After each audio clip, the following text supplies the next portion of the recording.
Assalamualaikum, welcome to back my channel Mimi Lupa Diet. Kali ini aku lagi ada di episode telling story.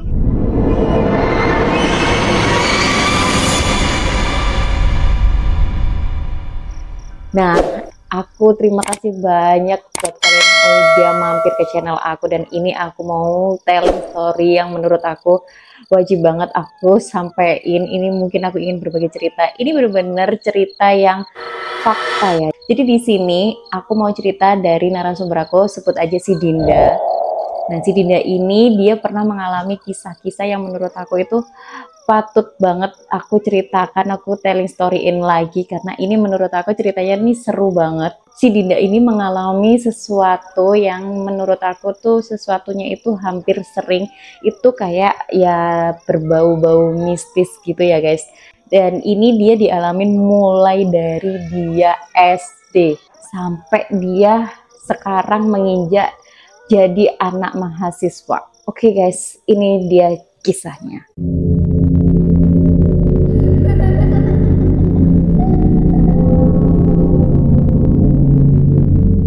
Nah, suatu hari si Dinda ini itu punya temen ya. Jadi kayak dia waktu masih SD itu dia kayak suka berteman dengan temen-temennya tuh yang nggak cuma cewek-cewek aja. Jadi dia tuh lebih ke kayak anak yang tomboy gitu ya, bukan tomboy sih. Dia suka berteman dengan cowok-cowok gitu loh guys. Pada suatu hari si teman-teman cowoknya ini tuh seneng banget kan olahraga. Jadi dia kayak bersepeda goes, terus dia ngajakin si Dinda itu buat berenang. Sampai pada suatu hari si Dinda ini diajakin berenang sama temennya di salah satu sport center yang dekat banget sama rumahnya. Dan si Dinda ini izin ke orang tuanya kan, karena orang tuanya tuh kayak nggak ngebolehin gitu loh guys. Alasan nggak ngebolehinnya tuh karena jamnya itu mepet banget sama maghrib.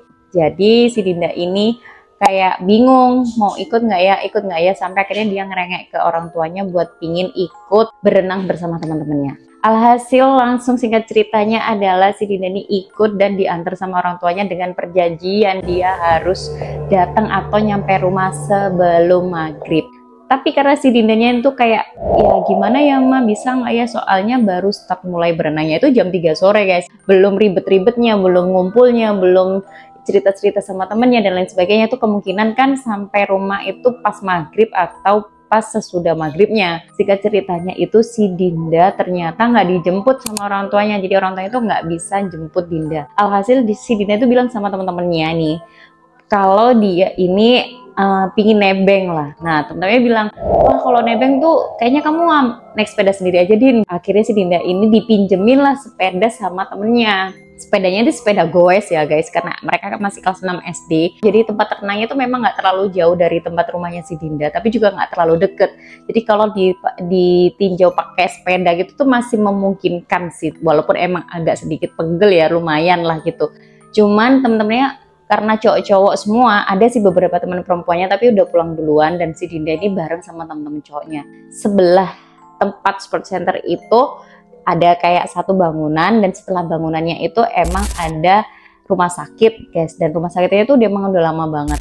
Nah, si Dinda ini biar lebih cepet, dan dia karena masih anak kelas 6 SD, dia nggak mau nih naik sepeda lewat jalan raya karena takut kan. Akhirnya teman-temannya tuh ngajakin, Din udah lewat sini aja, lewat jalan tembusan, dimana jalan tembusan itu harus ngelewatin gang yang ada rumah sakit itu guys. Dan ternyata urutan rumah sakitnya itu kan yang paling belakang itu ternyata bangunan kamar mayat guys.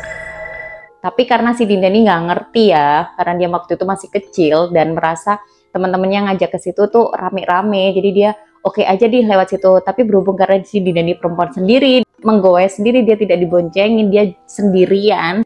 Akhirnya dia agak sedikit terlambat sama teman-temannya nih. Jadi teman-temannya tuh kayak udah duluan gitu loh, udah jalan duluan. Ayo Din, buruan gitu kan. Terus tapi si Dinda nih, iya dong, tapi karena dia ini emang perempuan, dia jadi goesnya juga slow gitu kan, nggak bisa kenceng banget. Sampai suatu ketika di gang itu tadi, itu tuh dia masih kayak ada kayak kebun gitu, kebun yang isinya ada pohon pisang, ada pohon gede-gede gitulah. Sebelah kanannya ini itu adalah bangunan dari rumah sakit itu tadi guys. Karena si Dinda ini nggak ngerti, dia jalan-jalan aja. Tapi ketika dia ngelewatin bangunan rumah sakit itu selesai dan ada satu pohon yang gede banget, dia tuh langsung kayak ngerasa nggak enak gitu loh. Ada sesuatu yang nggak enak gitu di tubuhnya si Dinda ini. Tapi karena dia nggak mikir yang aneh-aneh, dia cuma mikir ya pokoknya aku harus cepet pulang karena ini udah mau maghrib. Karena naik sepeda ya, alhasil kan dia juga nggak bisa yang cepet-cepet banget gitu. Sampai temennya nungguin nih di salah satu pengkolan gitulah. Terus si Dinda bilang, kok aku kayak ngerasa nggak enak ya, ayo buruan pulang yuk gitulah. Itu akhirnya teman-temannya ya udah nganterin sampai pertigaan jalan mau ke arah rumah Dinda. Itu kan harus ngelewatin kayak ada perempatan gitu. Dan ketika di perempatan itu temennya bilang, udah kamu sampai sini aja ya gitu. Tapi karena Dinda bilang, ya udahlah aku sampai sini aja, aku jalan aja, atau juga udah deket gitu loh guys. Nah ketika si Dinda itu perjalanan dari rumahnya itu diturunin sama temennya di pengkolan yang deket rumahnya dia, temen-temennya pulang tuh, itu sudah maghrib, azan maghrib. Jadi dia jalannya tuh kayak buru-buru gitu loh guys. Tapi dia ngerasa kayak belakang tuh kayak nggak enak ya gitu, kayak dia tuh ngerasa kayak udah kecapean gitu loh, mungkin karena habis berenang, terus dia juga goes, buru-buru, jadi kayak lelah gitu, dia merasa kayak gitu aja sih. Tapi kok kayak ada yang aneh ya, kayak ada yang ngikutin gitu. Sampai akhirnya dia noleh ke pengkolan tadi, nggak ada apa-apa. Terus dia jalan lagi, tapi kok kayak ada yang ngikutin ya. Dan ketika dia jalan lagi tuh kayak ada sepeda motor yang di pinggir, yang diparkir di pinggir jalan gitu loh. Ada spionnya tuh, yang spion sepeda motor tuh kayak hadapnya tuh keluar gitu loh guys. Kan gini nih spion nih. Si Dinda itu jalan ngeliat spion, kok di belakang tuh kayak ada sesuatu yang ngikutin itu pakai baju putih gitu loh. Terus dia kayak noleh kan ke pengkolan, kok nggak ada kayak jemuran atau nggak ada kayak spray dijemur atau apa gitu. Terus dia tetap jalan deket banget sama sepeda motor itu tadi. Dia ngeliat ternyata ada si Miss K itu. Dan ketika dia noleh lagi nggak ada, langsung di situ si Dinda itu nangis, lari kenceng banget sampai akhirnya dia masuk ke gerbang rumahnya. Ternyata si Dinda ini sudah ditungguin sama orang tuanya di depan gerbangnya, dan dia tuh nangis kebirit-birit, dan orang tuanya tuh udah sempet marah-marah. Kamu kok pulang tuh pas maghrib, dan kamu ngapain pulang jalan kaki? Kenapa kamu nggak pulang diantar teman-teman kamu? Terus si Dinda tuh bilang, aku nangis tuh karena aku ngelihat sesuatu mah di sini mah. Akhirnya mamanya tuh kayak udah nenangin, terus nyuruh si Dinda ini masuk karena besok itu kan dia harus sekolah. Sampai di rumah si Dinda ini malamnya itu ngerasa kayak nggak enak badan, jadi badannya tuh kayak berat banget gitu loh guys. Jadi dikira si mamanya ini, si Dinda itu karena kecapean habis berenang, terus dia kecapean naik sepeda, terus dia kecapean lari-lari itu tadi. Sampai akhirnya si Dinda ini mau ke dapur gitu loh, ke dapur rumahnya belakang gitu. Itu kan ada jendela, jadi kayak dapur rumahnya tuh kayak ada jendela gitu. Dia kayak mau buat apa, minuman atau apa gitu. Sampai akhirnya dia ke dapur tuh kayak dia dengar suara gitu kan. Suaranya tuh kayak suara yang manggil dia sendiri gitu.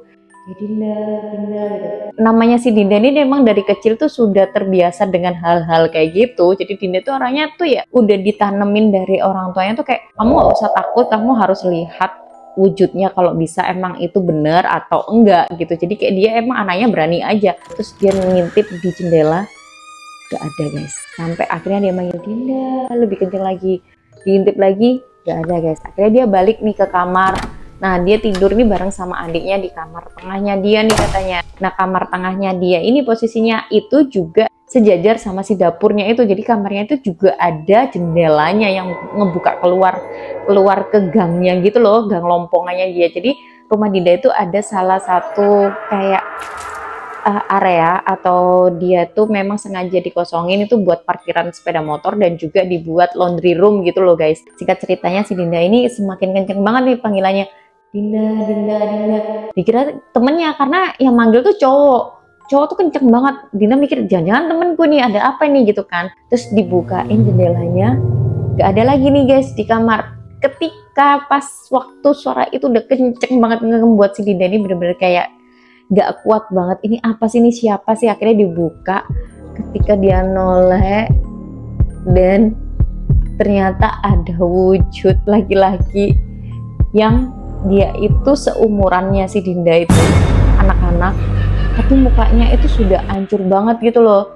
Dan ternyata si Dinda itu Waktu dia udah besar, dia baru sadar kalau sebenarnya wajah yang dia tengok di jendela kamarnya itu pernah dia tengok waktu dia naik sepeda menuju ke rumah sakit, dan juga ada pohon besar itu. Waktu dia tengok itu memang ada sekilas wajah anak itu, dan anak itu ternyata nyamperin ke rumah Dinda, guys. Itu hantu tuh, hantu gitu ya. Jadi langsung dia tuh ketakutan, tapi ketakutannya si Dinda ini kayak sempet nge-freeze gitu loh, kayak speechless gitu.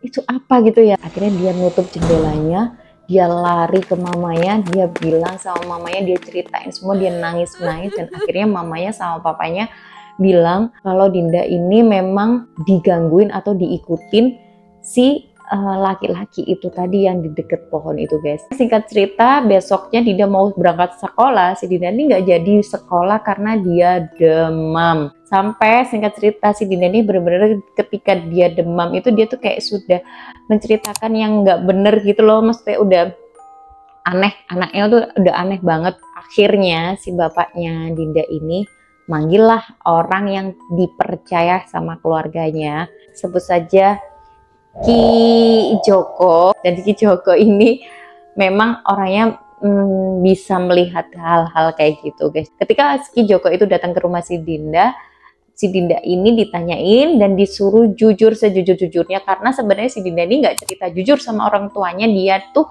pulang tuh dari mana, lewat mana, sama siapa, dia tuh nggak bilang, karena dia cuma nangis aja karena waktu itu dia dikejar sama Miss K. Nah, akhirnya si Dinda ini cerita sejujur-jujurnya sambil nangis-nangis dan minta maaf ke mama papanya.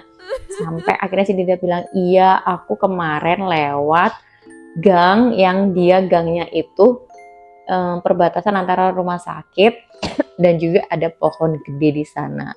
Nah, Ki Joko itu akhirnya menjelaskan bahwa sebenarnya rumah sakit yang kamu lewatin itu, dia itu di sana di dekat pohon itu memang ada dulu bekas sebagai kamar mayat, guys. Dan pohon itu memang pohon yang sudah berpenghuni, sehingga Dinda ini disukain lah sama yang penghuni pohon itu. Aura Dinda ini bikin penghuni pohon itu tuh tertarik lah, ibaratnya tertarik dan ingin menarik Dinda ikut sama si yang penghuni pohon itu tadi. Nah, itu singkat cerita ketika si Dinda waktu masih SD. Dan Dinda ini memang dia dua bersaudara,